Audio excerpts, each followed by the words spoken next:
ایک پیشوائے قوم نے اقبال سے کہا، کھلنے کو جدہ میں ہے شفا خانہ حجاز، ہوتا ہے تیری خاک کا ہر ذرہ بے قرار، سنتا ہے تو کسی سے جو افسانہ حجاز، دست جنوں کو اپنے بڑھا جیب کی طرف، مشہور تو جہاں میں ہے دیوانہ حجاز، دارالشفا حوالی بطحا میں چاہیے، نبض مریض پنجہ عیسیٰ میں چاہیے۔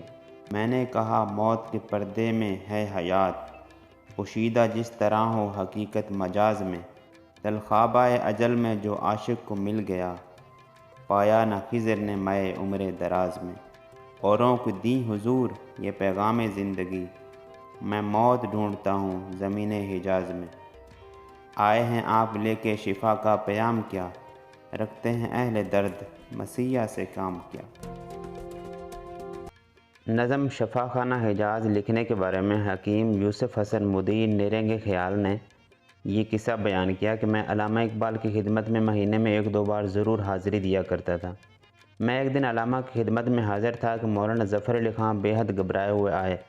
علامہ نے پوچھا، خیر باشد، خیریت، کہاں ہیں، کیوں؟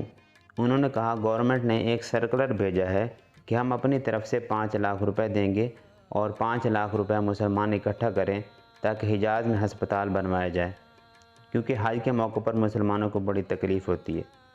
مولانا پہلے ہی پریشان تھے، حد درجہ مضطرب انداز میں جواب دیا، یہ انگریزوں کی چال ہے جس میں وہ مسلمانوں کو بھی شامل کر کے دھوکہ دینا چاہتے ہیں۔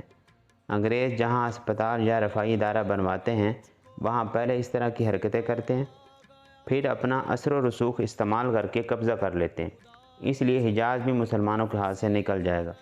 علامہ نے فرمایا، معاملہ بے شک سنجیدہ ہے، مگر آپ پریشان نہ ہوں، شام کو اپنا چپڑاسی بھیج دیجیے گا، میں اسے 4-5 اشعار لکھ دوں گا، وہ اپنے اخبار میں چھاپ دیجیے گا۔ پھر نہ کوئی چندہ دے گا، نہ ہسپتال بنے گا، نہ انگریزوں کی چال کامیاب ہوگی۔ علامہ نے شفا خانہ حجاز کے نام سے ایک نظم لکھی جو زمیندار میں چھپی۔ نظم کے چھپنے سے مسلمان خبردار ہو گئے، چنانچہ انگریزوں کی سکیم دری کی دری رہ گئی۔